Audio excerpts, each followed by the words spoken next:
Maður myndi ímynda sig sjálfur að flytja til Afganistan, skilur það sem ég held ég sé ekki að segja neina fréttir að þar eru bara viðhorf til dæmis til kvenna öðruvísi en hérna á Íslandi. Maður ímynda sig hvað taki langan tíma fyrir sjálfan sig aðlagast í samfélagi að recalibrera, mína eigin skoðanir til að það myndi samrýmast meginstefnunni í Afganistan, að þá tæki það bara rosa langan tíma og ég er ekkert einu sinni viss að það myndi aldrei nokkuð tíman gerast sko. Klárlega því að við eigum að taka á móti fólki, en ég held að sé misskilningur að við getum tekið á móti þannig fjölda við eitthvað svona björgum málunum heima fyrir. Ég meina það bara fæðast fleiri einstaklingar á þessum svæði í heiminum á hverju ári en Evrópa gæti nokkuð tíman tekið við. Samfélagslega ábyrgð er núna bara eitthvað svona gera einhverja skýrslu, losun gróðurhúsalofttegunda og hlutfall kvenna í stjórnum, en það er ekkert verið að passa upp á hvert er hlutverk mitt í samfélaginu, skilur. Við erum veita fólki vinnu og við erum að gefa fólki stöðuleika og við erum að gefa fólki tilgang. Þessi útbreiðsla og þessi einstaklingshyggja sem er eftir upp úr kalda stríðinu, Reaganomics og Chicago háskólinn, bara svona hluthafa kapitalismi, skiluru, að ég held að þetta sé bara meinið sem er svona rauði þráðurinn í gegnum þessa hnignun, skiluru. Jónas Már Torfason, hvað segirðu gott? Ég er bara sjaldan verið betri. Nei, ekki? Já. Það er nú gott. Heyrðu, sko, þú ert að vera í stjórnmál, held ég. Já. Og ég tel svo að vera út af pistaskrifum sem að þú birtir á Vísi, grein sem heitir Það sem við skuldum hvort öðru. Og ég hugsaði svona að það er svo merkileg gerjun í samfélkingunni og það eru mikla breytingar.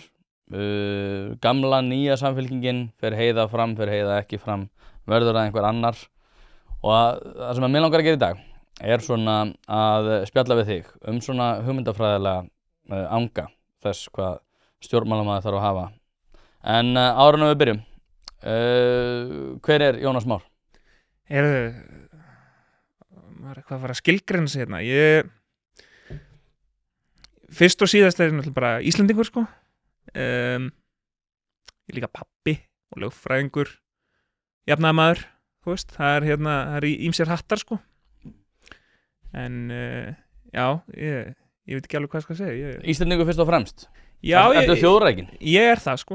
Já, og ég er svona tiltölulega nýfluttur heim frá Danmörku, þannig að ég var mér þess að bara í klippingu núna helgina og strákur sem var að klippa mig sem býr í Bandaríkjunum og við svona fórum að tala þetta sko. Þú veist, það að bú í útlöndum alveg svona supercharger þetta dæmi, skilur. Maður einhvern veginn svona kann miklu meira meta, þú veist, eigin fólk, skilur, og bara íslensku þjóðina og það sem gerir Ísland gott sko, þegar það er einhvern veginn svona tekið fram manni og við erum nýflutt heim þannig að þú veist, þetta er svona ennþá voða ferskt í mér, skilur, það sem við vorum fyrst og fremst að sækja í þegar við vorum að flytja heima, bara vera hjá fólkinu okkar, skilur, það sem við eigum einhverja rætur og leyfa dæturum okkar líka að alast upp sem Íslendingar sko, frekar en Danir í Danmörku. Já, þetta er merkilegt sko. Þetta er einmitt það sem að sko, ein af þessum breytingum sem ég var að tala áðan með samfélkinguna er nákvæmlega þessi, að það er einhvern veginn í lagi að segjast vera stoltur Íslendingur. Já. Og þetta er fyrsta einkenni sem þú nefnir, sem mjög svolítið merkilegt. Já, Þú ert ekki að fara fram fyrir miðflokkinn? Nei, menna sko, Sigmundur Davíð að get enga leyfi á því að vera Íslendingur sko. Ég meina, þú veist, þegar maður ætlar að tala fyrir eins og sterku velferðarkerfi og maður ætlar að biðja fólk um að fórna einhverju fyrir eitthvað svona common good, fyrir að þú veist, gera eitthvað saman sem þú veist, lið, sem er það sem ég lít þannig á að það sé það sem við erum að gera. Við erum að biðja fólk um að oft borga hærri skatta, skiluru, og í þeim tilgangi að við ætlum að reka samfélag saman, skiluru, að þú gerir það ekkert nema að þú lítir á þig sem hluta að einhverju heild, og það að líta á þig sem hluta að einhverju heild þýðir nauðsynlega líka bara, þú veist, af svona einhverju rökbundinni nauðsyn að þú sért eitthvað sem einhverjar aðrir er ekki, skiluru, og þú veist, og það er hægt að rækta þann garð á gagnlegan hátt og það er hægt að gera það á ógagnlegan hátt, skilur. Ég er bara, eins og ég segi, bara líti á mig sem Íslending og gerir mikið úr því og er bara stoltur af því, en það alveg hægt að segja það án þess að aðrir sé einhvern veginn, þú veist, verri eða óæskilegri, skilur, þú veist, þetta bara maður meinar ekkert meira með sem bara, þú veist, þetta bara mitt land og mín þjóð, skilur, og ég vil að henni vegnist vel og ég held að það sé svona kannski skylda stjórnmálana en náttúrulega bara líka muna í hvaða umboðið starfa, skilur, stjórnmálamenn starfa í umboðið íslenskra kjósenda og mér finnst það þá bara eðlilegt að það sé svona forgangsatriði númer 1. Þannig að í þessum efnum þá ertu svolítið, þá hallastu meira að því svona sem að Snorri Másson frekar heldur en Ardís Anna. Já. Það Ardís Anna segir þú veist að þau séu bara í umboði fyrir það, bara að hjálpa öllum heiminum og bjarga öllum heiminum, meðan Snorri Másson bara hérna, nei, við ætlum bara að einbeita okkur að þessum íslenska kjarna sem við erum að starfa í umboði fyrir. Ég meina, þú veist, ég ekkert ósammála þeirri skilgreiningu, skilur, ég myndi nú kannski segja, það verður svona kannski það annað tónn, myndi ég segja, í mér og eins og Kristrúnu heldur en endilega Snorra, sko. Ég alveg klárlega þar að, þú veist, þetta slagorð Miðflokksins Íslands fyrst og svo allt hitt, þú veist, það náttúrulega sett fram sem eitthvað svona edgy slagorð, sko, en ég ekkert eitthvað ósammála að því á blaði að það sé rétt forgangsröðun. En ég hins vegar líka alveg á því að, þú veist, alveg eins og ég hluti hérna íslensku samfélagi að þá Ísland hluti að alþjóðlegu samfélagi þjóða og eigi að vera bara dyggur þáttakandi í því og það kostar líka stundum smá, þú veist, alveg eins og það kostar mig að vera hérna þáttakandi í samfélagi, þá kostar að Ísland stundum líka að vera þáttakandi í alþjóðlegu samfélagi og við þú veist, þetta samstarf skilar okkur meira en það kostar, trúi ég, en það eins og allt annað þetta bara spurning forgangsröðun. Hefur áhyggjur af því að þetta sé að fara forgörðum, hefur áhyggjur af því að við séum svona svolítið að saksa á þetta bæði með umræðum til dæmis hælisleitendamál, umræðum útlendingamál almennt. Hefur áhyggjur af því að við séum svolítið að gefa eftir í þeim málum? Sko, ég held að við séum að ná frekar góðum balans núna. Ég hef reyndar líka verið duglegur að benda á það eins og aðrir í samfélkinguna að þessi hælisleitendamál náttúrulega blásin svolítið upp, sko. Þetta eru ekki margir einstaklingar og þeir einstaklingar sem hafa verið að koma hingað eru að stofni til Úkraínumenn, skiluru, og ég alveg þar að við að stíga fast inn bara sem hluta hérna alþjóðlegu samfélagi, skilur, að stíga fast inn og koma Úkraínumönnum til aðstóðar og hindborinn hérna Venezuela-búar sem að hérna sælla minninga sjálfstæðsflokkurinn sagði bara, heyrðu, komið hérna, flýið hérna vonda kommunistan Maduro, skilur, í einhverju svona kaldastriðs hlutverkaleik, sko, opnuð á þá flókátt. En þetta samt sem áður bara brota þeim útlendingum sem eru að koma hérna til Íslands og við erum náttúrulega þátttakendur í EES og svo atvinnustefna, í rauninni, þú veist, það atvinnustefnuleysi sem hefur ekki hérna undanfærin ár hefur skilað sér í að þau störf sem er að verða til og hagvöxtur er hérna að miklu leyti drifin áfram af bara svona lágframleiðni störfum sem treystir á hérna aðflutt vinnuafl, skilur við. Það hefur verið bara svona svolítið systemið sem að Ísland keyrði á hérna undir stjórnartíð síðustu ríkisstjórnar og ég held að svo nálgun sem við verið að leggja upp með að bara við ætlum að forgangsraða öðruvísi, við ætlum að leyfa okkur að hafa skoðun á því, veist, hvað sé æskilegt að sé vera til að störfum hérna og ekki endilega leyfa markaðnum að ráða því alfarið, heldur að sko, ríkið stíi inn og hafi skoðun á þessu og styðji við það greinar sem við teljum að sé æskilegt að byggja upp.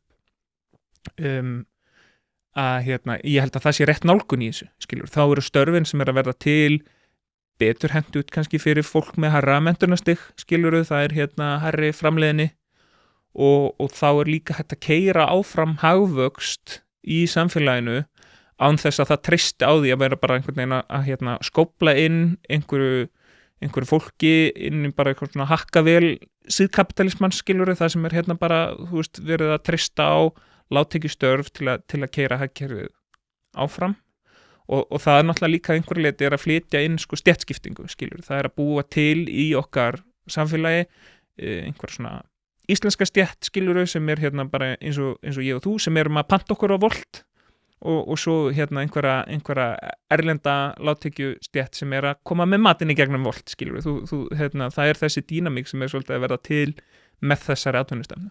Að kaupa og skipta dekk hefur aldrei verið einfaldara. Drífa.is í samstarfi við fjölda dekkjaverkstæða og alhliða lausn þar sem að þú getur flett upp þínum bíl með því að skrá inn bílnúmerið og keypt dekk í þeim verðflokki sem hentar þínum bíl best. Nú ef þú ert í vafa dekkjastærðir þá getur þú einnig tekið mynd af dekkjunum þar sem að vefþjónustan staðfestir þetta allt við þig.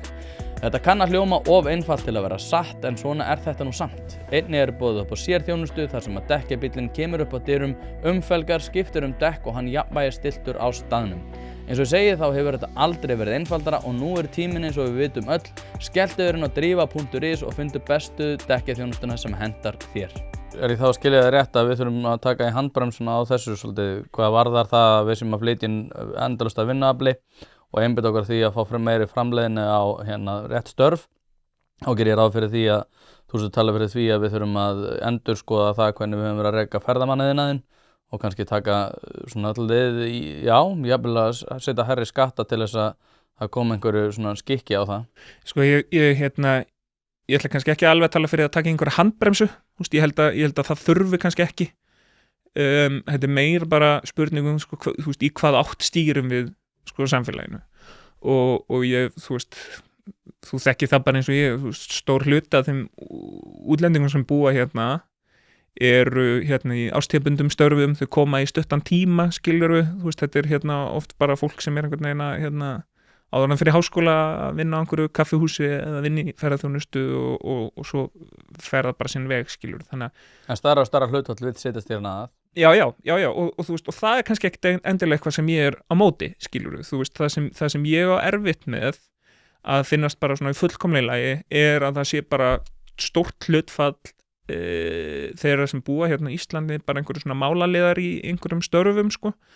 Ég ennþá alveg þar að fólki geta flust til Íslands og gerst Íslendingar, en það gerist ekkert að sjálfu sér, skilur, ég held að það þurfi meira til en að búa hérna til þess að vera Íslendingur, þú þarft svolítið að leggja þið fram við það að taka þátt í samfélaginu, skilur, það sem ég er svolítið með á heilanum er bara, hvað felst í því að búa í samfélagi og það þýðir náttúrulega, að læra tungumálið, leggja sig fram við það að mynda einhver tengslin í samfélagið og það gekk óbúslega vel og þetta er náttúrulega það sem við köllum inngilding svona í daglegu tali og það gekk vel á meðan straumurinn af fólki var svona ekki jafn þungur að þá kom fólk frá útlöndum, settist hérna að og bara gott og blessað og gat komið inn í samfélagið og neyddist svolítið til að taka þátt í samfélaginu. En það sem við erum að sjá núna sem ég held að sé þróun sem þarf að gera eitthvað í er að fólk sé að setja stað í, kemur inn í svona samfélag samlanda sinna bara á Íslandi, skilur, og þá erum við farin að búa til mörg samfélag á Íslandi í staðin fyrir að þétta það sem við höfum. Og svo sundrung held ég að sé eitthvað sem er erfitt að meta til fjár en sé óbúslega skaðlegt, sko, meðan samheldnin skiptir okkur ótrúlega miklu máli. Já, þannig að þú tekur sama streng svona eins og Paul Collier sem byggir á því svona... Ég er mjög mikill aðdáandi Paul Collier, já. Já, hann var fyrsti ensku viðmælandinn sem kom í þetta hlaðvarp á sínu tíma. Já, þetta er sko út af því að Paul Collier talar þetta og ég bók svona Exodus og svo The Future of Capitalism. Frábær bók. Já, önnur góð bók. Það er svona mörguleiti bara, það er svona mörguleiti bara manifesto svolítið á því hvernig, ég sé mína eigin stjórnmálaskoðanir og að mörguleiti líka hvernig ég sé þessa, nýju samfélkingu, sko. Ok, þá getum við farið í annað eldfund með mál, samhengi við þetta, núna, ég vissi ekki eins og við varum að fara að tala útlendingamálin reyndar, en út af því ég með Morgunblaðinu frammi á annan tug látnir eftir hryðjuverkaárás á gyðingahátíð. Og Paul Collier fjallar þessi svona menningarlegu gildi og menningarlegu gjár og eftir því sem að fjöldin er meiri og menningargjáin er meiri að þá mun samfélagirunni grotna niður og það er svolítið það sem að fólk hefur til þú talar það að hælisleitendamálin sé uppblásin. Ég held að það sé ekki alveg rétt lýsing út af því að fólk hefur bara áhyggjur af því að það er þessi stórkostlega breytingar og því hvernig samfélagi hefur verið rekið og það hvernig samfélagi í Evrópu, ég held að ekkert Evrópuríki sé ánægt með sína útlendingastefnu nema kannski undanskildu Pólverjum og Ungverjum og þeir eru að reka mjög harða stefnu í þessu og eins og David Frum segir að ef að frjálslynt fólk getur ekki sett skikka á landamærin þá gera fasistar það. Ég held að við séum ekkert undanskilin þessari þróun. Hefur þú áhyggjur af þessum svona menningarlegu gjám sem eru að svona spretta upp á Íslandi? Já, sko, og kannski rétt líka í leiðrétti ef að það kom þannig út að mér sko, þegar ég segja að hælisleitendamálin séu uppblásin, þá meina ég að þau fá kannski hlutfallslega meira svigrúm í þessari útlendingaumræðu en er tilefni til. Það er bara út af því sem er búið að gerast í Evrópu og margir hafa mjög miklar áhyggjur af hérna á Íslandi. Já, og ég skil þær áhyggjur mjög vel, sko, svona til framtíðar, en reyndin er samt svo að þetta hefur ekki næstum verið jafn sko mikil bylgja af einstaklingum frá þessum þjóðum og til dæmis í Danmörku og Svíþjóð, skilur, svo bylgja hefur ekki alveg náð til okkar. Sko, þeir útlendingar sem eru að koma til Íslands er ennþá að hlutfallslega ekki hælisleitendur og þeir hælisleitend sem eru komið hérna eru að stofnunni til einmitt bara úkraínumenn sem eru bara Evrópubúar. Að því sögðu, þú veist, þá skil ég þessar áhyggjur óbúslega vel. Ég meina, ég eins og ég segi, nýfluttur heim frá Danmörku og þar var þessum tekið svolítið först á þessum málum undir stjórn Mette Frederiksen, skilur það er bara eins og þú segir, ef að frjálslynt fólk svarar ekki þessu kalli að þá býrðu til jarðveg fyrir öfgar og Mette Frederiksen hvað niður danski fólkapartí bara niður í 2% á nokkrum árum sem var á miklu flugi þegar hún tók við sem formaður. En jú, ég hef áhyggjur af þessari menningarlegu gjá og ég hef talað sko, þú veist, ef maður myndi ímynda sig sjálfur að flytja til, ég veit ekki, Afganistan, skilur, það sem þú veist, ég held ég sé ekki að segja neina fréttir að það eru bara viðhorf til dæmis til kvenna öðruvís en hérna á Íslandi. Maður ímynda sig hvað taki langan tíma fyrir sjálfan sig að þú veist aðlagast í samfélagi að ríkaliberera, þú veist, mína eigin skoðanir til að það myndi samrýmast meginstefnunni í Afganistan, að þá tæki það bara rosalangan tíma og ég er ekkert einu sinni viss að það myndi aldrei nokkuð tíman gerast, sko. Vá, þetta er geðveik hugmyndaleikfimi. Og því ég alveg ef maður pælir í þessu, hversu lengi tæki það okkur tvo að aðlagast Afganistan? Einmitt, það tæki örugglega svolítið langan tíma. En getum við þá gert ráð fyrir því að fólk aðlagast Íslandi? Já, það er það sem ég við, sko. Ég finnst það ekkert sjálf gefið. Þú veist, það allavega þarf held ég meira til en að fólk sé bara fært hingað og svo bara svona, gjörðu svo vel, þú veist. Það þarf að taka þessu málum fyrst fyrir tökum. Ég er ekkert að segja að þessi útilokað. Ég er ekkert að segja að þessi einhvern veginn svona óbrúanleg gjá á milli þessara menningarheima. En það krest þá einhvers af okkur að bjóða þetta fólk velkomið, skilurðu, og það þarf þá að hjálpa því, þú veist, það þarf að fara fram að einhverju leyti einhvers konar endurmenntun. Ég held að talibanar eru töluvert kröfuharðari heldur en til með Íslendingar. Aðlögun? Já, ég hugsa það nú. Já, en það er það, en hversu kröfuhörð eigum við þá að vera? Mér finnst við alveg geta verið kröfuhörð, skilurðu, ekki að fara fram með offorsi, en ef fólk bara neitar aðlagast, eins og það er búið að gerast núna víða í Evrópu. Já, þá að fara á landi? Ég á erfitt með að tala fyrir einhverju svona re-immigration pælingum, sko. Þú ert ekki fyrstu vél heim? Nei, ég er ekki alveg þar. Ég er bara almennt ekkert eitthvað svona mikill öfgamaður í neina átt, sko. Og ég held að, þú veist, fyrsta vél heim pælingin sé alveg svona öfgar. Það er til fólk sem hefur fest rætur og myndað, þú veist, tengsl og börnir í skóla og svona sem að ég held að væri bara svolítið rottalegt, þú veist, að einhvern veginn bara kippa út úr því, sko.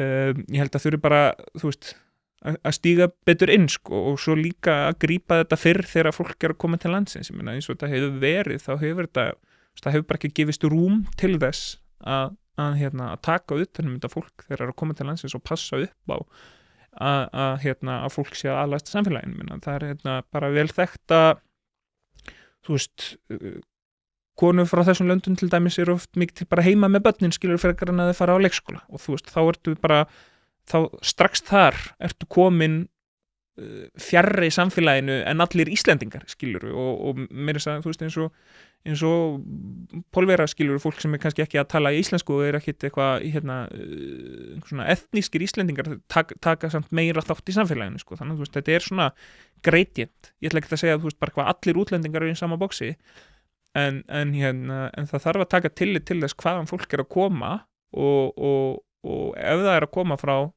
tilteknum svæðum sem eru bara lengra frá okkur menningarlega séð, þá þarf bara að hjálpa því fólki betur að aðlagast.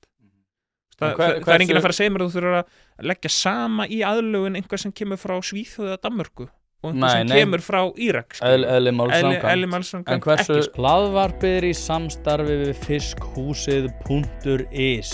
Fiskhúsið.is heildverslun fyrir veitingamenn sem vilja það ferskasta og það besta fyrir sína kúnna. Hvort sem það fyrir veitingareksturinn, hótelreksturinn, mötuneytið eða hvað annað, þá ferðu inn á fiskhúsið.is til að sjá það gríðarlega úrval sem að strákarnir hafa upp á að bjóða.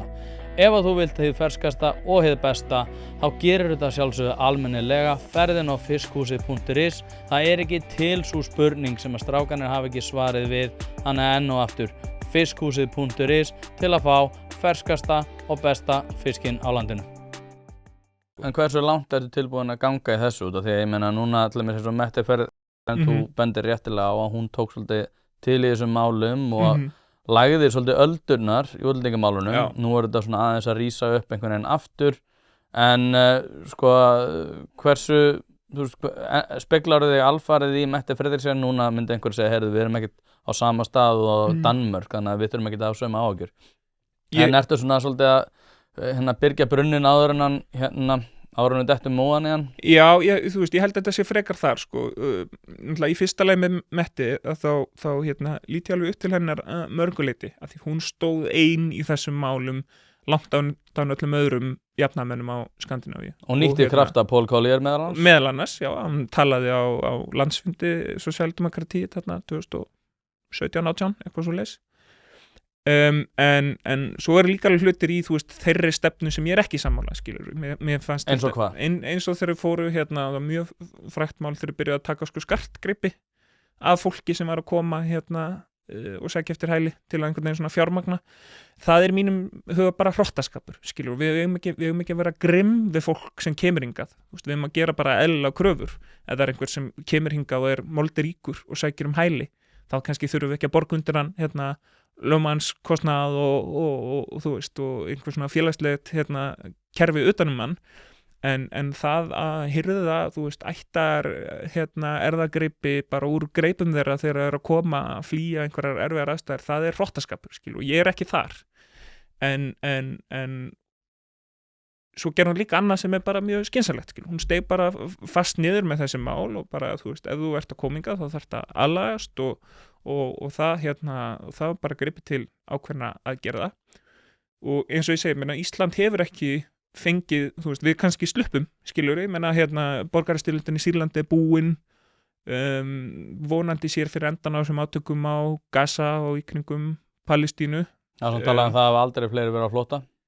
Já, og það búið að vera held ég þannig á hverju ári bara síðustu þú veist, það fer alltaf vaxandi sko en Telur þá að við berum enga ábyrgð á því að koma fólki til hjálpar? Jú, og En í hversu miklu mæli þá? Þegar þú talar svolítið það að við einhvern veginn getum tekið inngildingu samt fyrir augljóst að þetta margir aðilar eru aldrei að fara aðlaga samfélaginu. Við ætlum að bera ábyrgð með því að taka við fólki en samt ætlum við alls ekki að taka móti fólki. Ég svolítið að reyna að gera mig grein fyrir nákvæmlega hvar þetta liggur þú ert svolítið með þetta svona eins og Kaninn segir both ways. Já. Sko, það oft þannig einhvern veginn þegar maður að reyna að fara bil beggja og settlingu sjónarmiða, það kemur svolítið þannig út. Ég meina, ég alveg klárlega á því að við að taka móti fólki, en ég held að sé misskilningur að við getum tekið á móti þannig fjölda við eitthvað svona björgum málunum heima fyrir. Ég meina, það bara fæðast fleiri einstaklingar á þessum svæði í heiminum á hverju ári en Evrópa gæti nokkuð tímann tekið við, skilur við. Þannig að jú, við að hjálpa einstaklingum, en svo við líka hjálpa þessum þjóðum og þessum samfélagum, skilur við, að byggja upp sín eigin innviði. Það náttúrulega fyrst og fremst gert bara með verslun við þau, en líka kannski með beinum stuðningi. Ertu þá á móti fjölskyldusameiningum? Nei, ekkert eitthvað svona í prinsipinu. En eins og það hafa birst okkur núna? Eins og það hafa birst okkur núna, þá held ég að það þurfi klárlega að skoða eitthvað þar. Ég meina eins og þau hafa birst okkur, þá þetta, þú veist, kallmenn á mínum aldri sem einhvern veginn að leggja á sig eitthvað ferðalag og koma einhvern veginn inn og klukka sig inn í samfélagið og svo öll fjölskyldan tekin inn, skilur. Ég held að það sé kannski ekki alveg hugsunin með þessu kerfi, skilur. ég veit ekki alveg hvort að það séu hvatarnir sem við erum að vera að búa til að það sé endilega hægt sko. Og ég held að það sé líka alveg þessi virði að skoða eitthvað eins og Danir hafa gert það sem það er bara, þú veist, svona út stöð sko, þar sem þú getur sótt hæli, skilur, þú kemur ekki til Danmörkur og sækir hæli, þú sækir hæli einhvers staðar annar staðar, far samþykki og þá er þér boðið Ég vil ekki taka það líka upp, ég er þetta búin að tala fyrir því lengi sko. Já, ég held að það sé alveg eitthvað til að skoða en, þú veist, en það sem er samt svo mikilvægt í þessu er að þú getur ekki bara gert þetta og svo sagt bara, heyrðu, núna erum við að gera okkar, skilur, það þarf þá eitthvað að koma á móti til þess að hjálpa þessum samfélögum á svæðinu, skilur. Af hverju er það okkar ábyrgð að vera að byggja upp önnur lönd? Þú varst að segja áðan að við á Íslandi berum ábyrgð og við erum með umboð, eða stjórnmálamenn erum með umboð frá Íslendingum. Af hverju ætti þú að vera að sækjast eftir umboði til þess að vera að reka önnur samfélag? Sko, ég sagði líka áðan að eins og ég er þáttakandi í íslensku samfélagi, þá er Ísland þáttakandi í samfélagi þjóðanna. Og það þýðir líka að alveg eins og ég að hjálpa einhverjum sem er þú veist, bástættur á Íslandi, að þá á Ísland líka að leggja sitt fram, bara eins og öll önnur ríki, skiluru, að sjá til bara þess að, þú veist, mannkynið einhvern veginn haldi áfram að vaks og dafna, sko.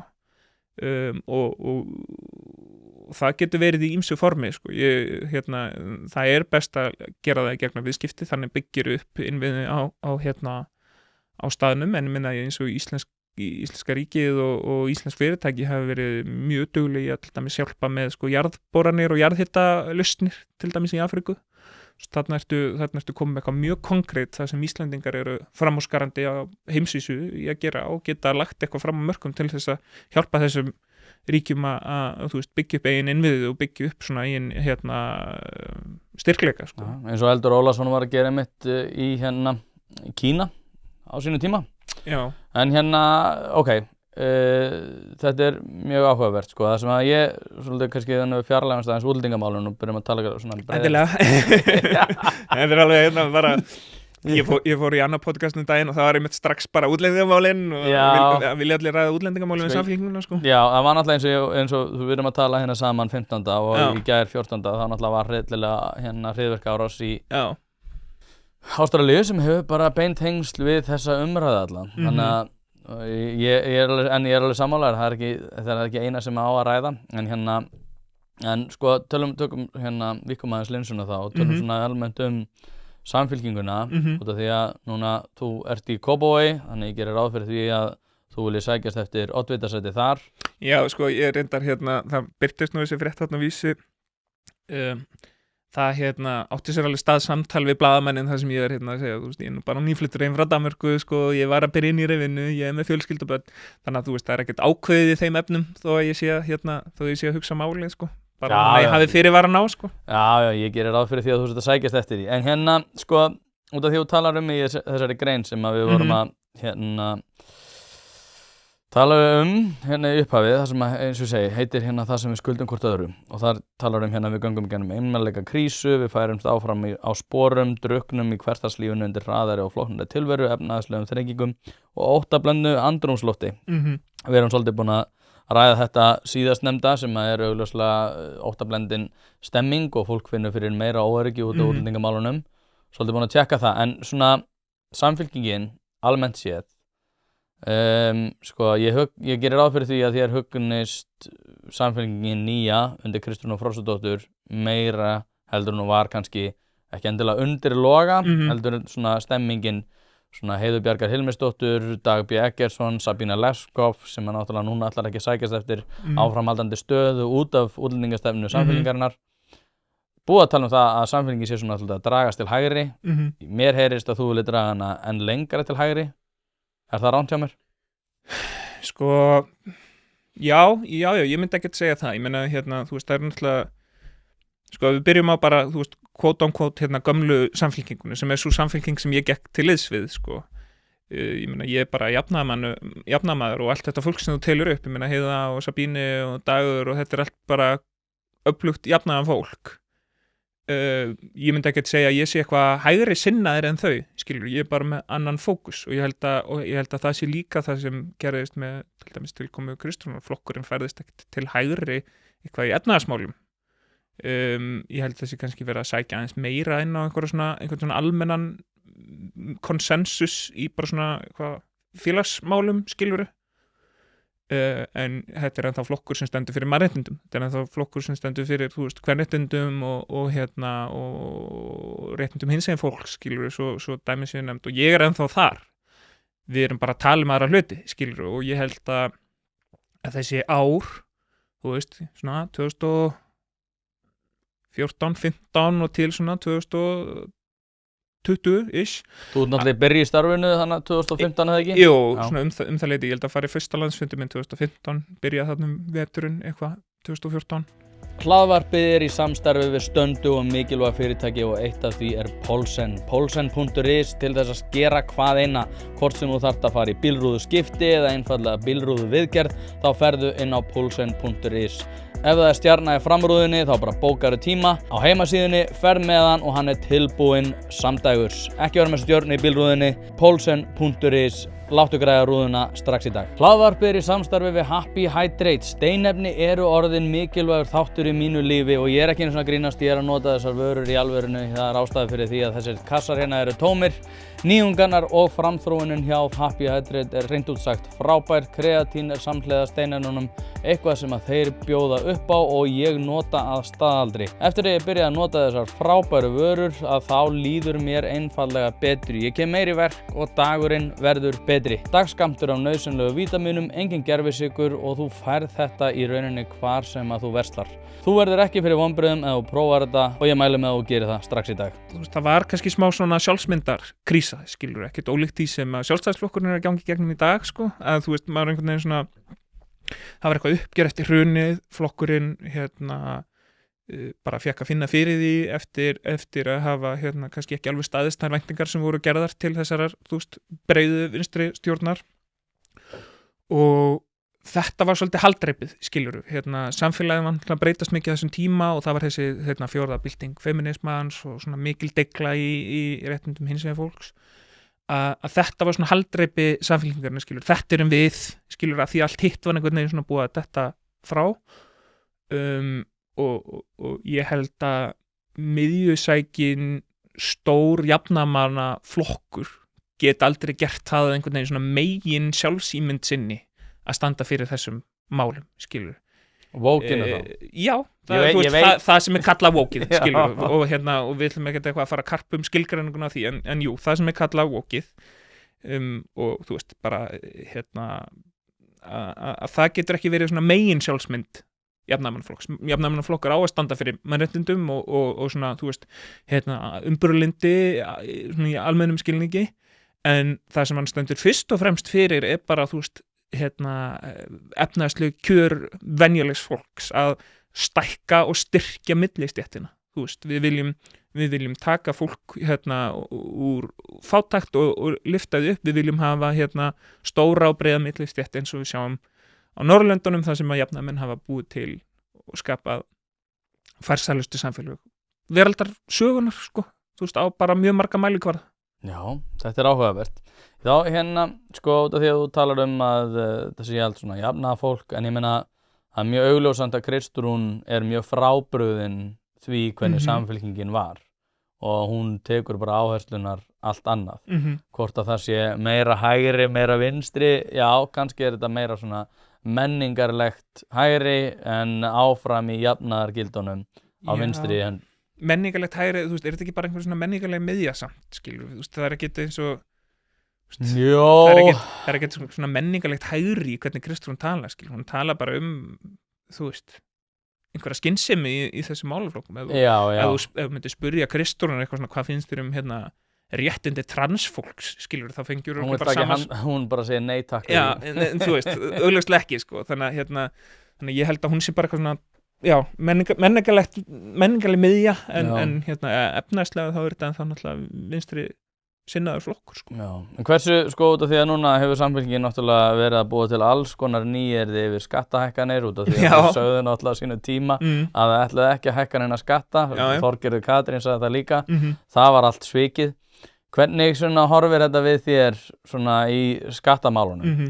Telurðu til dæmis að áherslunar sem í dag með svona þessar að loka glöfum og leiðréttingar og fleira, þetta allt bara gott að blessa? Já, menna þetta það sem við tölum í kosningabaráttunni að við ætlum að gera. Þetta bara nákvæmlega það sem við tölum að Þegar ríkisstjórnin á myndu og sagðist ekki að hækka skatta. Þegar Samfylkingin rak sína kosningabaráttu að þá lögðum við áherslu að við ætlum ekki að hækka skatta venjulegt vinnandi fólk en við ætlum að loka skattaglufum í kerfinu.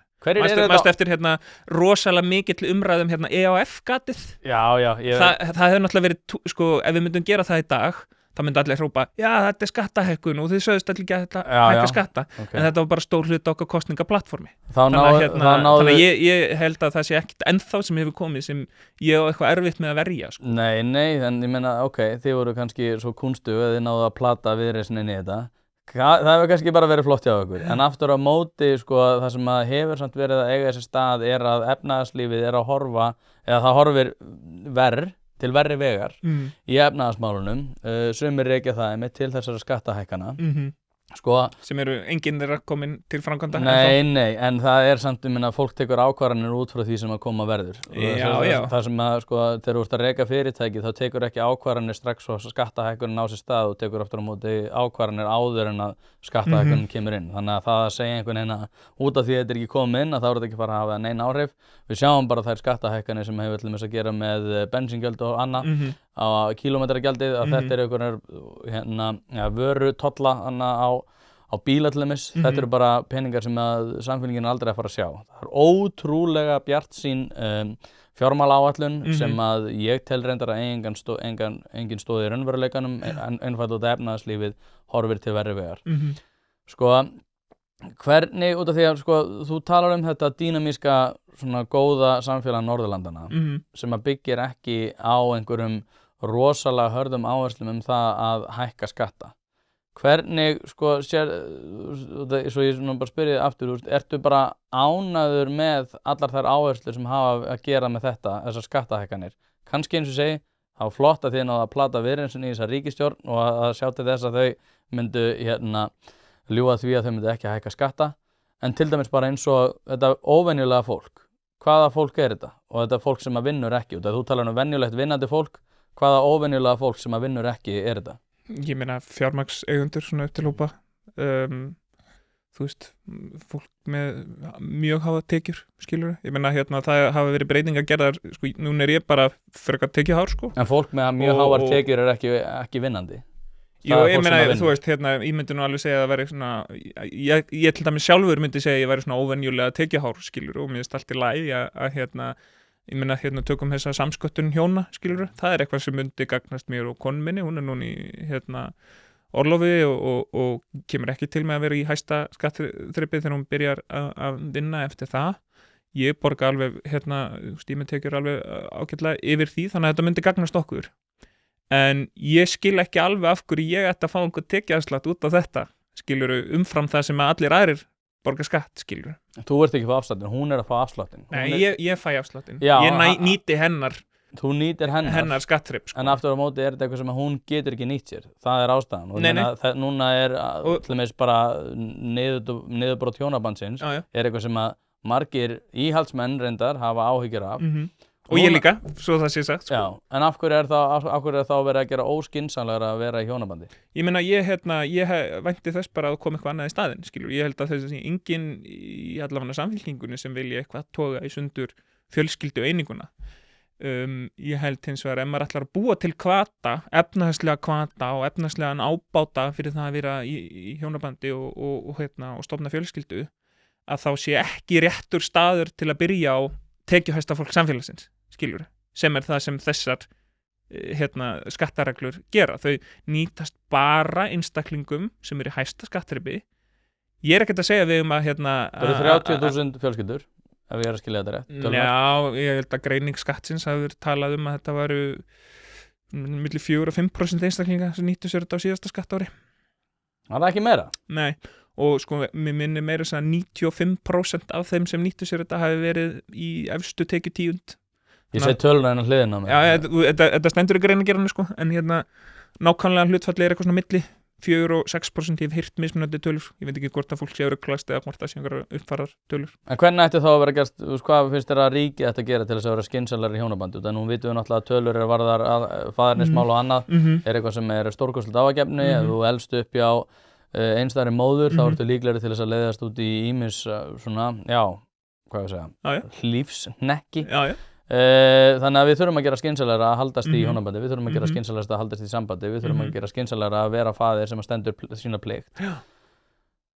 Ég skil ekki sko að þú talar um að þú er að áhyggjur af þessu en þú vilt bara sjá þetta einhvern veginn öðruvísi. Já, ég myndi sjá betri hvata. Þú veist, þetta er alltaf, maður er alltaf að velja, skilur, hvar setur inn hvata, hvar setur inn hérna einhverjar ívilnanir. Eina sem ég er að segja er, ég vil ekki sjá það á absolút sterkasta fólkinu í samfélaginu, skilur, mér finnst alveg hægt að forgangsraða meira í áttana bara eitthvað svona millistéttinni almennt, skilur, og jafnvel hérna eitthvað sérstaklega fyrir tekju lægri, sko. Ég þarf ekkit á þessari, þetta kemur sér vel, skilur, ég er ekki að segja annað, en hérna ég sem hérna fyrir eitthvað tekið ár einstaklingur þarf ekki á einhverjum sérstökum stuðningi að halda að þessu leiti. Nú, þú veist, besta leiðin til þess að styrkja sko fjölskyldu eininguna, það er náttúrulega sko stjórnmálinn er alltaf að þykist geta stjórna einhvern veginn menningunni sko en það virkar ekki þannig sko, það er menningin sem stjórnar stjórnmálunum og ég held að einhver leiti að þetta sé að breytast að sjálfu sér, skilur, það er hérna, þú veist, einhver leiti svona afturkvarf til einhverjar svona hefðbundna fjölskyldu gilda, skilur, maður sér þetta bara hérna á TikTok feedinu og öllu sko, þannig að það held ég muni hjálpa, en að öðru leiti held ég að það besta sem sé að hægt að gera til að halda fjölskyldunum saman sé að styðja þar betur, skiluru, betri fæðingarorlofsréttindi, betra leikskólakerfi, skiluru, betri umgjörð í kringum það að reka fjölskyldu á Íslandi, að því að hérna oft og tíðum er það helst einhver svona efnaðslega tóstreita og svona félagslega tóstreita sem að hérna leiðir til þess að hjónabönd brotni saman sko. Hlaðvarp er í samstarfi við Harðfisksverkun Hrafnardals. Þetta eru gæði í gegn, kemur á roðinu, fryst einu sinni og það er nákvæmlega þannig sem að þú færðan. Steinbítur sem er valsaður upp á gamla mátan og þurrkaður í vestfirsku fjallalofti. Ekkert svona eitthvað þurrkklefa rugl hérna. Þetta er ekki eitthvað svona sem að molnar í höndunum heldur eru þetta bara gæði í gegn. Frábær gjöf fyrir þá sem að eiga allt, en ef þú ert að leita gjöf fyrir afa og ömmu og ert í vandræðum út af því að þau eiga allt, þá að sjálfsögðu gefur þeim bara harðfisk. Til að nálgast þessa gæða vöru þá sendur þú e-mail á hrafnadalur@proton.me. Þetta er líka í lýsingu á þessum þætti þar sem þú getur einfaldlega séð frábæru verðin og séð alla leiðbeiningar hvernig þú nálgast þessa gæða vöru. Já, hvað er hérna, út af því að þú nefnir að við erum að fara í átt að svona meiri svona að henni hefðbundnu fjölskyldu og koma með leið á svona þessari woke hugmyndafræði það að það þurfi... Já, þú veist, þetta er náttúrulega miklu fyrr en wokeið, sko. Þetta er bara svona eitthvað svona post-kaldastríðs frjálslyndi, sko. Með hérna hefðbundnu fjölskylduna? Já, að fólk hafi átt að fara svona, þú veist, þetta er þessi einstaklingshyggja sem ég meðal annars tala í þessari grein, sko. Sko, þú talar núna rétt áðan það að þú var að sjá meiri í TikTokinu einhverja breytingu. Það er á rætur svona reykja síðastliðin svona 2 ár. Já, ok, sorry, ég held við sem að tala mismunandi hluti, alltaf með. En hérna, en út af því að við erum að tala hérna hefðbundnu fjölskyldu, það hefur verið svona eins og í akademíunni þegar að ég var þannig í kynjafræðinu og annað, það var bara skammaryrði að nota orðið hérna hefðbundin fjölskylda. Þetta er eitthvað sem er að breytast í okkar menningu, þú talar að menningin stýri stjórnmálunum, það er rétt. Og ég held að ég er sammálaður, það er meiri eftirspurn eftir svona þessum hefðbundnu gildum, íslenskum gildum, íslenskri menningu og annað. En þetta er ekkit sem að maður er eitthvað að heyra mikið óma frá vinstri væng stjórnmáluna. Þannig að þetta er svolítið nýtt og ég veit ekki alveg sko hver skurðpunkturinn við þetta einmitt sko að hafa mikinn húmor fyrir miklum skattahækkunum til þess einhvern veginn að móka í hérna fjölskyldur til þess að byggja einhverja hvata. Þetta er orðið svolítið flókið. Þannig að sko það sem ég kannski reyna að gera mig grein fyrir út af því að þú talar að ég rætur svona reykja til eftir kaldastríð. En hvað finnst þér svona þessa breytingu sem þú varst að tala á undan því? Svona þessa TikTok hefðbundnu fjölskyldu. Sko, það er náttúrulega bara eitthvað trend sem að sér ég held að það sé verið að tala mörguleiti það sama og ég að tala þú veist, til dæmis í þessari grein skilur, ég held að lausnirnar séu bara svolítið öðruvísi, þú veist, fólk finnur fyrir einhverju tómatilfinningu það upplifir sig ekki sem hluti að samfélagi, skilur, það er einmanna og einhver hafa kosið að fara þá leið þú veist, sem þessi kannski svona meira einhvern veginn, allt rætt, þú veist, nýja hærið leið, skilur, að bara hvað þú verður bara að vera kaþóliki, skilur og þú veist, og konur eiga bara að vera á heimilinu og eitthvað dót, skilur Sérðu þið fyrir þessum stjórnmálamann sem svona svo ég sletti alternative fyrir þetta öfga hægri en samt með svona þessi hefðbundnu íslensku gildi svona jafnaðarmaðurinn með hefðbundnu fjölskylduna sko, ég held að myndi koma þér sláfandi á óvart ég meina núna var ég þú veist, til dæmis hringi út fyrir síðustu þingkosningar sá hann það fyrir Samfylkinguna það myndi örugglega koma þér á óvart hvað eru margir sem eru að velja milli Miðflokksins og Samfylkingarinnar og ég hef reyndar sagt þetta já Ég alveg að tala, ég sagði þetta, ég man ekki við hvernig ég var að tala við, hvort það var Árni Helga eða einhvern annar nýlega, þá nefndi ég nákvæmlega þetta. Ég held að það sé miklu fleiri sem eru á milli Samfylkingar og Miðflokks heldur en að gera grein fyrir. Og Flokks fólksins og Samfylkingar líka. Já, ég held það líka. Og sammála.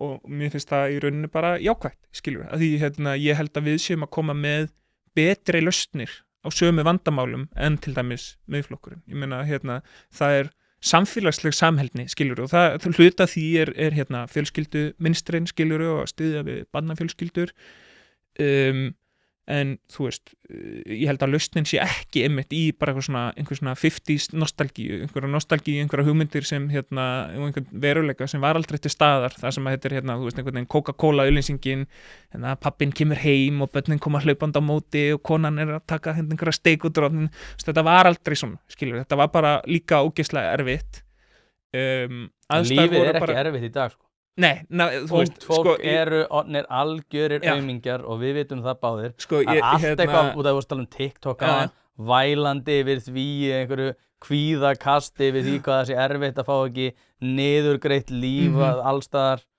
þú ert sammála mér þar að þessi aumingjaskapur þarf að hverfa Sko, þú veist, við getum alveg kallað aumingjaskap ég held reyndar að það sé alltaf erfitt að vera til, sko það er reyndar svona sérstaklega auðvelt síðustliðin ár sko en lífið það er að verða erfiðara skilur í fyrsta sinn bara í 150 ár sko og ég hef bara mikla samúð með þeirri kynslóð sem er að koma upp núna ég meina, 150 ára er svolítið drjúgt sko þar ertu með stríðsárin líka sko já með innbyltinguna samt sko ég held að þetta hafi verið að tikka frekar vel upp á við síðan þá sko já ok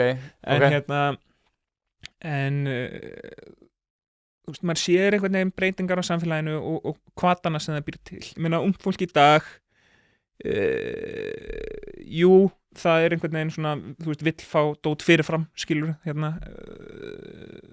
en það er ekkit, það er samfélagið sem ólði, skilur, það er búið að búa til hvata sem að leiða það út. Ég held að maður þurfa að sýna því jákvæðna samkennd að þau eru bara einhvern veginn að horfa á samfélagi kringum sig. Ég meina, fyrirtæki er ekkert lengur að passa upp á starfsfólki sitt, skilur, svona, þú veist, á hennu alþjóðlega sviði, skilur, þá eru bara eitthvað svona hluthafa kapitalismi og fólk bara láti róa til að ná einhverjum tölum, skilur, þú veist, samfélagslega ábyrgð er núna bara eitthvað svona, gera einhverja skýrslu losun gróðurhúsalofttegunda og hlutfall kvenna í stjórnum og svona, en það er ekkert verið að passa upp á, þú veist, hvert er hlutverk mitt í samfélaginu, skilur, við erum að veita fólki vinnu og þú veist, við erum að gefa fólki stöðuleika og við erum að gefa fólki tilgang, skilur, þessi útbreiðsla og þessi einstaklingshyggja sem erum eftir upp úr kaldastríðinu Reaganomics og Chicago háskólinn og tónlist allt þetta tónlist í mín eyru tónlist sko og já einmitt og bara svona hluthafa kapitalismi skiluru að ég held að þetta sé bara meinið sem er svona rauðið þráðurinn í gegnum þessa hnignun skiluru og ég held að það sé miklu sterkari kraftur heldur en eitthvað eins og wokið skilur sem er náttúrulega bara óttaleg gríla í hugum sumra en það sem ég held að hafi raunverulega verið að svona flýsa í sundur trefjarnar sem mynda samfélagið er þessi einstaklingshyggja skilur þessi hugmyndum ég skuldi engum neitt skilur ég er bara að keyra áfram ég ætla að meika það sko það er engin sem og það er allir að hugsa þannig sko eina ástæðan fyrir því að fólk hugsa það að ég skulda einhver neitt og ég þarf ekki út af því að skattar eru alltaf háir og að ríkið ætlar einhvern veginn að fara að móta allt þitt líf undir þeim formerkjum einhverja hugmyndafræðilegra einstaklingar sem eru með rosalega góða hugmyndum það hvernig allir að lifa sínu lífi. Vandinn hefur náttúrulega verið sá og út af því að þú nefnir Reaganomics og eitthvað þannig, langstærsta framfaraskref sögunar hefur átt sér stað á þessum árum. Það var ekki fyrir en að ríkið fór að skipta sér og svo vorum við með stjórnmálamenn eins og þig sem að mæta inn og segja ég ætla sko að taka peninga af öllum hinum og deila, þannig að ég rosa góð manneskja fyrir það að vera að passa upp á það að allir sem að vorkenna sjálfum sér hafi rosa gott. Þetta hefur verið að brjóta niður samfélagi. Það hefur verið að brjóta niður samfélagi að við erum stanslaust að hlusta á það að einhver stjórnmálamenn ætla að fara að væla, ætla að fara að passa upp á manneskjuna sem væli mest. Vókið hefur náttúrulega bara verið niðurbrot alls þess sem að hefur okkur ætti að þykja vænt og það sem að hefur náttúrulega verið vandinn að mínum mati nákvæmlega þetta. Við erum að borga hærri og hærri skatta fyrir verri og verri þjónustu og svo koma stjórnmálamenn og segja að ef við látum okkar hafa aðeins meira að þá mun þetta koma allt með til og með að lagast. Þetta hefur verið vandinn. Þetta ástæðan fyrir vantrúinni. Þetta ástæðan fyrir því til dæmis eins og í útlendingamálunum að þetta fer allt í klessu út af því að við erum bara með einhverja stjórnmálamenn sem segja já, við ætlum að vera með rosa mikla velferð og rosa mikið að skattheimtu og svo ætlum við að bjarga öllum heiminum. Þetta ástæðan fyrir því að fólk elur að meiri tortryggni. Þetta ástæðan fyrir því að miðflokkurunum gengur betur. Þannig að þessi sögurskýring sem Já, ég ekki sammála þessu sko. Nei, ég veit það. Að kaupa eða selja húsnæði ein stærsta ákvörðun lífsins. Þess vegna skiptir máli að hafa ekki bara sölumann heldur ráðgjafa þér við hlið. Hlaðvarpið fjallar mikið húsnæðismál og því það í samstarfi við þá færustu í geiranum hjá fasteignasölunni Pálsson. Pálsson fasteignasala leggur áherslu á persónulega þjónustu, fagmennsku og gagnsæi. Notast við sérstaka ferla sem að tryggja það að bæði kaupendur og seljendur vita upp á hár hvernig að þessu staðið. Allt frá undirbúningi myndatöku til loka sölunar. Boðið upp á fría ráðgjöf og verkfæri eins og eignavakt.is sem sér til þess að þú missir aldrei af réttu eigninni og verðmat.is sem hjálpa þér að taka upplýsta ákvörðun verð. Heimsæktu pálssonfasteignasala.is og fáðu þína persónulegu ráðgjöf strax í dag. Ég meina, ef við förum yfir skattamál, ég borgaði miklu hærri skatt í Danmörku en ég geri hér. Maður myndi gera það líka í Svíþjóð, líka í Noregi, skilurðu. Það að við séum eitthvað svona bilaðslega skattpínd á Íslandi, ég meina það eru háir skattar, já, en það líka góð þjónusta og góð þjónusta? Að mörgu leyti, já. Ég meina, hún að vera verri og verri? Já, þú veist, það má alveg skoða hvatana bak við það, sko. En bottom line minna, það greitir hærri skattar á Norðurlöndunum og ég alveg sammálaði þér, sko, að þegar maður að biðja fólk að borga skatta og jafnvel hærri skatta, að þá það óbáslega mikil ábyrgð sem fylgir því að vera ekki að nota peningana í eitthvað rugl, skilur. Og ég hef alveg séð dæmi það á Íslandi að það verið að nota skattfé í einhver tilgang sem ég finnst gjörsamlega óréttlætanlegur, skilur. En það enginn að fara að segja mér, þú veist, bara svona, ok, Landspítalinn, samgöngur, leikskólar, fæðingarorlof, þú veist, ef að peningarnir væri að fara stærra hlutfall í þessa hluti að þá held ég að fólk væri að kvarta töluvert minna yfir þessu. Ég hef alltaf sagt, ég held að fólki finnist ekki erfitt að borga skatta, ekki raun, svo lengi sem það sér að það að fá eitthvað fyrir skattpeningarnir sína, sko. Og núna til dæmis mikil umræðum fæðingarorlofið og skipting á milli föðursins og móðurinnar. Ég meina, ef við ætlum að leysa það alvöru, skilur, án þess að senda bara konun aftur á heimilið eins og sumir vilja gera og ég ekki þar, að þá þarf bara að gera þetta kerfi betra, skilur, og það bara bókstaflega að skópla peningum inn í þetta, skilur, það þarf bara að gefa fólki meira pening þegar í fæðingarorlofi, hækka hámarkið, skilur, og bæta kerfið, af því að, þú veist, við viljum að feður fari í fæðingarorlof, það gott fyrir þá, það líka gott fyrir en þú vilt það, hvað með það? Ég meina, þetta ástæðan fyrir, þú veist, þannig kemur stjórnlyndi samfylkingarinnar út af því að ef einhver vill haga sínum málum á ákveðinn máta og báðir aðalar eru sáttir við það, þá kemur það þér ekkert við hvað þú vilt að feður fara lengi í fæðingarorlof eða mæður fara lengi í fæðingarorlof. Þannig að þetta sko, þú veist, þetta nær Já, ég skal gefa þetta smá forræðishyggja, ég bara mjög kolpa, skilurðu, en ef maður skoðar gögnin, ég meina, maður vill að feður fæði fæðingarorlof, það betra fyrir samband föðursins og barnsins, það náttúrulega bara oft staðreyndin, sorry, ef klára, ég meina, ég var óbúslega þakklátur að fá fæðingarorlof með mínum börnum, skilurðu, og ég hefði sennilega ekki gert það nema ef þetta hefði ekki verið eyrnamerkt mér.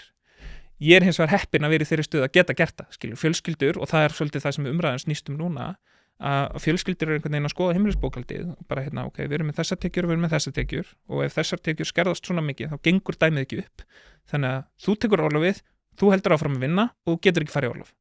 Það sem við þurfum að laga ekki að, þvinga þetta eitthvað í sundur aftur, við þurfum bara að gera það þannig að það sé allt í lagi fyrir föðurinn að fara í fæðingarorlof. Það það sem ég að segja. Það gott fyrir hann, það líka gott fyrir móðurinn, af því þetta hefur áhrif á ævitekjur hennar, bara sko exponentially, bara með veldisvexti yfir ferilnar. Ég meina, fólk að fara í fæðingarorlof á svona krítiskum tími í sínu ferli, hefur mikil áhrif á starfsframa almennt, skilur. Svo þetta til fólk sem að, vill haga sínum málum þannig að bara konan heima eða faðurinn heima þess vegna og bara, með einhver svona skýra verkskiptingu. Ég ekkert á því að banna það, en ef við erum að tala hvata innan fæðingarorlofskerfinu, að þá finnst mér ekki að það eigi að vera einn af þeim, skilur. Já, en sko, út af því að ég alveg saman, ég ánægður að komast í fæðingarorlof líka. Ég hefði ekki viljað sleppa því að fara í fæðingarorlof. En út af því að þú sagðir, sko, við viljum, hver þessu við? Ok, ég vil. Já.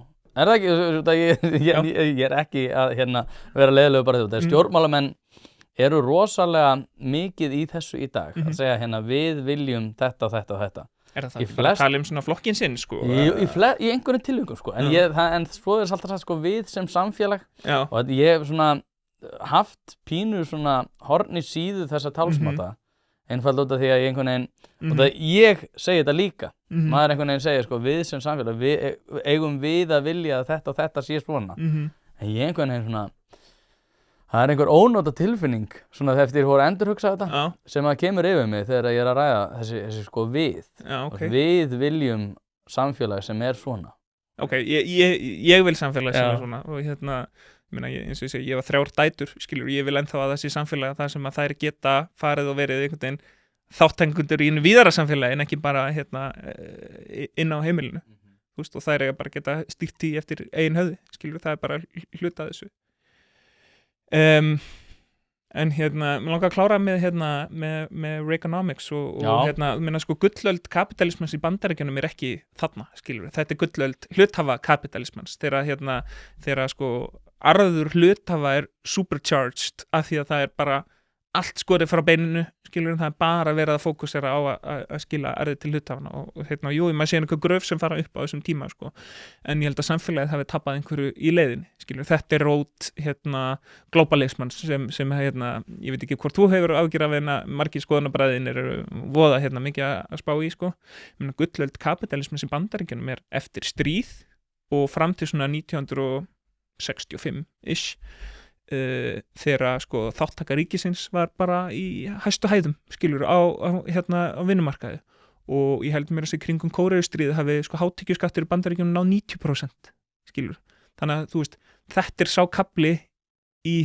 sögu Bandaríkjana þar sem þeir eru ekki mest eins og norrænt módel af velferðaríki, skilur, New Deal hjá Franklin Roosevelt upp úr kreppinu miklu, þenur út ríkisvaldið, svo kemur seinni heimsstyrjöldin, þenur út ríkisvaldið og skatt heimta náttúrulega eftir því. Svo kemur Reagan og tekur allt þetta dót úr sambandi, leyfur þessum stórfyrirtækjum svolítið bara að leika að ljósum hala og þau ná að safna þannig gríðarlegum styrk að það verður ekki eftir snúið, skilur, þau eru bara komið með þannig tök á bandarískt samfélag að því verður aldrei snúið við grunna mig, sko, og á sama tíma er allt velferðarkerfið einhvern veginn rifið niður og óryggi sem fylgir bara viðkvæmum hópum og skuldir ríkisins springa út, skilur, af því að það eru að vera að lækka fullt af sköttum, skilur, langt umfram það sem skorið niður og þótti vinsælt. Og þetta hefur bara verið þróun alveg þangað til Bill Clinton, skilur, sem svona centrist democrat, tekur við. Það síðasta skipti sem að bandaríska ríki skilaði þú veist, jákvæðri niðurstöðu, skilur síðast skipt sem hallalaus fjárlög voru í Bandaríkjunum var bara 96 eða eitthvað. Hlaðvarp er í samstarfi við heitirpottar.is, hvort sem þið vantar saltvatnspott, hitaveitupott, kaldan pott, sánuklefa eða hvað eina í heita pottinn, þá ferð þú inn á heitirpottar.is og lætur græja þig. Þjónusta og uppsetningum all land og nú er jafnvel hægt að fá sér smíðaðan sánuklefa, þar sem að þú færð sánuna nákvæmlega eins og þú vilt hafa hana. Það er ekki hægt að setja verðmiða á heilsuna eða samverustund með fjölskyldunni og því er mikilvægt að huga að báðu og það er nákvæmlega það sem að heitirpottar.is auðvelda þér að gera. Hvort sem þú ert að endurnýja gamla pottinn eða gera þetta frá grunni, þá getur þú sendt skilaboð á netinu eða bara einfaldlega kíkt í verslunina að Fossalsi 13 en þar er opið alla virka daga milli 10 og 17 og á laugardögum milli 10 og 14. Ekki drolla við þetta, þú veist að þið langar í heitan pott og sánu heimtíðin, heitirpottar.is, græja þetta fyrir þig. Já, það hefur haldið náttúrulega hryllilega á fjármunum almennings í Bandaríkjunum. Og það byrjar með vinniðinum, sko. Nei, það gerir það náttúrulega alls ekki, sko. Það sem náttúrulega var vandinn, þessilega, þú veist, ef við hljóðum líka bara Margaret Thatcher inn í þetta, var að ástæðan fyrir pólitískri eftirspurn eftir Reagan og Thatcher var út af því að allur rekstur hins opinbera var orðinn algerlega ósjálfbær. Hann var orðinn alveg ömurlegur og fólk var ekki farið að gera ráð fyrir því að sínir skattar væri ekki ráðstafað á skynsamlega máta. Það er ástæðan fyrir því að það var ráðist í þessi svona Milton Friedman Economics sem að leysti úr læðingi krafta sem að bjuggu til lífsgæði og tækninýjungar sem að við höfum bara aldrei séð áður. Mjög tímabundið. Þetta er sprenging af productivity þarna á þetta leiti og við erum ennþá að bíða þess bætur, sko. Bíða þess bætur, við erum ennþá að njóta þess, bara, ég meina, bara í sko læknavísindum eins og ég náttúrulega, mamma einn sem er náttúrulega Alma Möller, framþróun í læknavísindum á þessum tíma var alveg gríðarleg og hefur náttúrulega allt til ársins í dag verið með þáttöku ríkisins í rannsóknum, Já, örugglega, en ég meina það er þá bara hvatastýring í átt að þau, þó svo að ég telur reyndar að markaðurinn hefði örugglega leyst betur úr því. En hins vegar, þá erum við samt að horfa upp á það að sá lífskjara bati sem að komi í kjölfar þessara ára er bara algjörlega óneitanlegur. Og ég veit alveg að þetta er allt keyrt áfram með skuld, sko. Skattar eru lækkaðir og það er eitthvað skorið niður hjá hinu opinbera en ekkert næstuði nóg til þess að uppfylla skattalækkanirnar. Þú rekur þetta alltaf skuld. Það segir sér sjálf, þú ert að taka út kreditkort með 2 milljónir í heimild og kaupa og svo, þú veist, það er þessi tími sem þú ert að tala um. Núna erum við bara komin að skuldadögum, sko. Núna erum við að fara að borga kreditreikningin sem myndaðist á þessum árum, sko. Já, ég held að það sé ekki rétt, en ég held aftur á móti að bara fólk er alveg fara að sjá í gegnum það að stóri bróðir er alveg sama hversu mikið hann tekur til sín, hann er aldrei að fara að leysa þín vandamál. Vandinn er sá að fólk sem skilur ekki vandan er aftur á móti rosalega umhugað það að það geti leyst öll þín vandamál, bara ef þú lætur hann hafa nægilega mikið af pening og nægilega mikið af réttindum. Það er vandi dagsins í dag sem við erum að horfa upp á núna, er að ríkið er orðið það umfangsmikið að það er alveg bara, þú veist, ef þú horfir til þess bara Pírata í borginni, þeir segja bara, heyrðu, við þurfum að fá bara meiri pening til þess að leysa öll þín verkefni, hafa svo ekki hugmyndu það hvernig þeir ætla að leysa, svo koma þeir fram og tala sínu máli og þá bara sést það bara á svört og hvítu, heyrðu, þið hafa ekki hugmyndu hvað þeir ætla að gera. Já, nú er ég náttúrulega ekki Pírati í borginni, sko, þannig að ég er mjög erfitt að svara fyrir það, en ég get svarað fyrir til dæmis bara stefnu sósíaldemókrata, skilur, á Norðurlöndunum. Finnst þér það dæmi bara eitthvað svona Big Brother overreach að reka sterk velferðarkerfi, þú veist, með heilbrigðisþjónustu, með tekjutryggingu ef þú missir atvinnu, með félagslegum stuðningi við barnafjölskyldur. Er það léleg nýting á skattfé? Nei, en það er aftur á móti léleg nýting, jú, það er léleg nýting á skattfé, en það er líka léleg nýting á félagslegri samheldni sem að fyrir var. Ég held að til dæmis það hvernig Norðurlöndin eru rekin í dag hafi sko mikið með það að gera náttúrulega að það hefur verið mikil félagsleg samheldni. Það er eins og við vorum að ræða núna í upphafi. Og ég er sammála því. Já. Algjörlega. En það er náttúrulega... Og það er það sem ég er að reyna að tala um í þessari grein sko, er að við þurfum að styrkja félagslegu samheldnina í kringum þessi verkefni, sko, og einhverja sjálfsmynd. En það er náttúrulega brotnað niður út af óheftri útlendingastefnu. Og sko það sem hefur, ég held bara að sko frjáls félagsamtök og svona félagsleg samheldni, til dæmis ef þú ferð Bandaríkin, ég meina Bandaríkjamenn, það er mjög margir og eiginlega bara, það er engu líkt hvernig þeir eru tilbúin til þess að koma til aðstoðar fyrir náungan.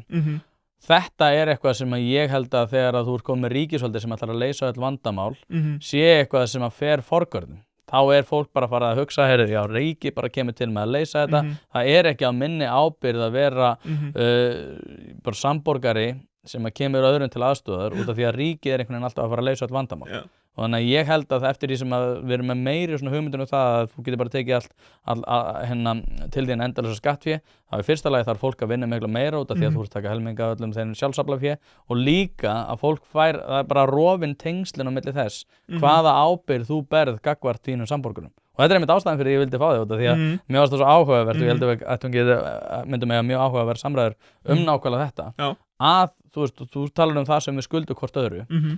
Það sem við skuldum hvort öðru ekki byggt á aðkomu ríkisins. Það svolítið það sem ég held að ég og þú séum svolítið ósammála. Já, ég held það líka. Ég held að þetta sé hvorutveggja. Ég held að maður beri maður skuldi samborgurum sínum eitthvað sem einstaklingur og ég held að við sem samfélag skuldum hvort öðru eitthvað sem verður bara gert með, aðkomu hins opinbera. Þannig að þú og ég meina, þú talar félagslega samheldni. Hvernig útskýrur þá Bandaríkin á þessum tíma sem ég nefndi áðan, svona upp úr seinna stríði og fram til svona 65, Norðurlöndin öll, Danmörk, Svíþjóð, Noregur á 20. öldrinni allri, skilur. Það ekki eins og aðkoma ríkisins að einhvern veginn svona félagslega kerfinu hefði verið eitthvað lítil á þessum stöðum yfir þennan tíma, skilur. Jú, ok, útlendingamálin getur verið hlutaskýringunni, ég held að það sé alveg rétt, ég held að sé hluta því, en ég held að sé ekki næst því allt. Ég held að sé líka bara einstaklingshyggjan almennt sem bara svona ríkjandi hugmyndafræði síðustu 35-40 ára. Ég held að þetta hafi eitthvað líka að gera með samfélagsmiðla, skiluru, og hvernig við erum bara að sækja alltaf meira og meira inn á við. Þar getur við og bara svona áreiti þess að vera til í samfélaginu í dag. Það náttúrulega kannski helsta skýringin, maður bara einhvern veginn svona herpist allir upp, skilur, þetta allt svo intens og maður bara, og sækir inn á við og þá maður kannski ekki til eitthvað að banka upp á hjá gömlu konunni í næstu íbúð og bjóða sér í kaffi, skilur, þá maður bara undir sæng, bara með duttu, skilur, og bara með hausinn undir sænginni að doomskrolla, Já, þetta held ég spot on greining, með þetta síðastnefnda og samfélagsmiðlana og hvernig þeir einhvern veginn rjúf okkur út úr raunhaumum tímanum saman. Ég meina, hefur lendið í, að símiðin verið batterislaus. Já, ég sleppi að taka síman minn þegar það er geðvegt, Það það alveg snillt. Ég meina, ég var að horfa á bíómynd með konunum mínum helgina, þurfti að setja síminn í hleðslu, þannig að ég gæti bara setið og hort á bíómyndina. Ég var ekki á autoplay bara að taka síman upp og skrolla eitthvað, horfa sínu smá, skrolla eitthvað smá. Ég var bara að horfa myndina, það var geðvegt. Já, það geðvegt. Ég fór í brúðkaup daginn og þá við athöfnina og sleppti ég að taka síma minn. Það hann var batterislaus og ég þurfti bara hlaðan. Ég tek aldrei síma í kirkju, Nei, nákvæmlega. Og vinu minn sem var með, hann bara trúði ekki. Og hann trúði ekki allan tíman að ég hef ekki tekið síma minn með mér í athöfnina í kirkju. En það einhvern veginn, þetta orðið bara hluti af líkamannum okkar. Algjörlega. Og mér finnst þetta ógeð, ég vildi að ég geti verið með takasíma. Ég hef stundum tekið tímabil þar sem ég legg snjallsímanum og með takasíma. Ég geta ekki út af bara starfsmíns vegna í dag, sem náttúrulega það alvegst að vita einhvern veginn hvað maður upplifir sig skuldbund, maður þarf einhvern veginn að vera með svona. Nei, ég er ekki með neina upp inn í þessu. Já, ok. Ég er ekki með Instagram, ég er ekki með Facebook, ég er ekki með TikTok, ég er ekki með neitt inn á símanum. Ég hef verið að vinna með það, nema síðan enda ég alltaf á því bara einhvern veginn á viðkvæmri stundu, þá bara downloadaði þeim samt, Hvað ertu gamall? Ég er 29 ára, 9 orðin. Þannig að þú ert 96? Já, akkurat. Já, ég veit ekki hvað kynslóð var, það var eiginlega mín kynslóð sem var, ég er 16 ára, það minnir mig, þegar Facebook kemur fyrst. Já. Og ég er svo þakkláttur fyrir það. Já. Að maður hafi ekki verið ungur eða yngri á þessum tíma. En maður einhvern veginn síðasta kynslóðin sem að ég upplifði heiminn. Fyrir þetta. Já, fyrir þetta og eftir þetta. Og það er einhver svona djúp nostalgía yfir fyrir tímabilinu sem einhvern veginn. Þetta var miklu betra, Miklu betra, En út af því að tölum aðeins bara Kópavog. Já. Gott að búa í Kópavogi. Það er gott að búa í Kópavogi. Já, ég hef heyrt það. Ég er reyndar heyrt að það sé frábært.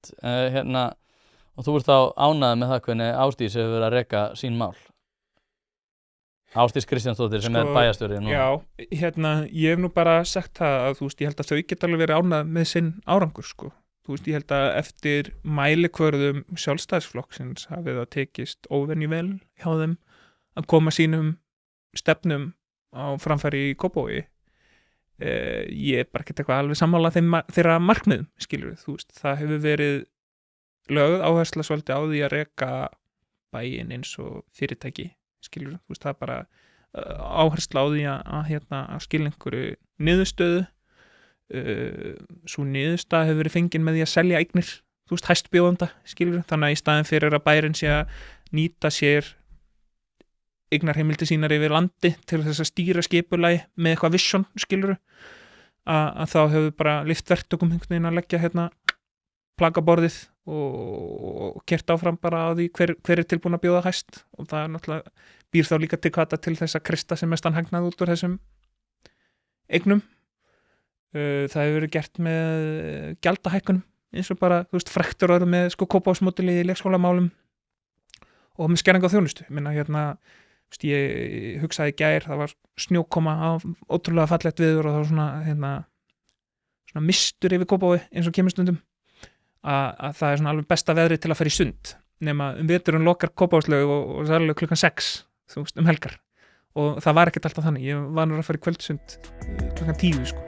Hlaðvarpið er í samstarfi við fyrirtæki sem veita úrvalsþjónustu og eitt af þeim er Alvöru Bón. Við skulum bara vera hreinskilin, ef þér þykir vænt bíliðin þá læturðu gera þetta almennilega og það er nákvæmlega sem Alvöru Bón gerir. Ferð með bíliðin, hvort sem það eru alþrif, djúphreinsun, mössun eða hvað eina, þá skellur þér á Alvöru Bón og lætur degra við bíliðin. Farðu inn á vefsíðuna og tryggðu þér 10 tíma klippikort, þá þarftu bara ekkert að vera að pæla í þessu. Alvöru Bón, kíkið á þetta, þið verðið ekki fyrir vonbrigðum. Hlaðvarpið er í samstarfi við fyrirtæki sem hafa sett svip sinn á íslenska menningu og eitt þeirra eru Bæjarins bestu pylsur. Ég og þú vitum alveg að þegar við fáum okkur pylsur sem er ekki frá Bæjarins bestu og þá vildum við að svo væri. Það segir það í orðinu, þetta eru Bæjarins bestu pylsur. Þið vitið það, ég veit það, skellið þessu hlaðvarpi í eyrun, farið á næsta sölustað og kaupið ykkur tvíhleypu ásamt einhverju góðu að drekka. Ertu svolítið svona Halldórs Armand megin í lífinu þar? Svona eins og hann talar það, sundlaugarnar sé einhver svona grunnforsenda þess hvort að samfélagi sé í hnignun eða ekki.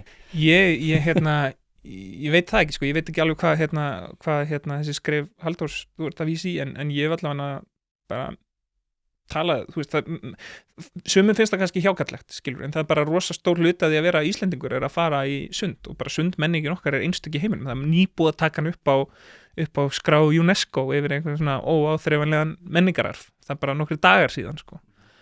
Og þetta eru ofboðslega lífsgæði og eitthvað sem ég saknaði til dæmis mjög mikið þegar ég var í útlöndum, og að grípa til aðgerð sem skera það niður fyrir ekkert sérstakarn ávinning finnst mér ekki gott.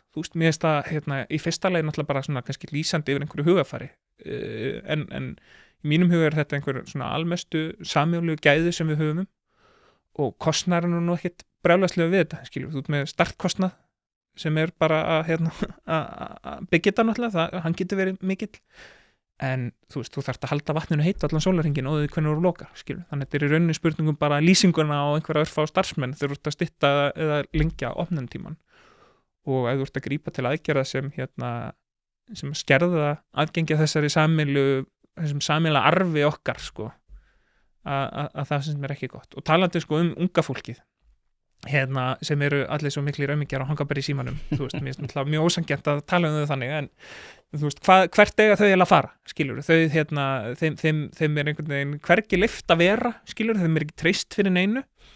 Það var þannig að þau gátu farið í sund, skilur, kvöld,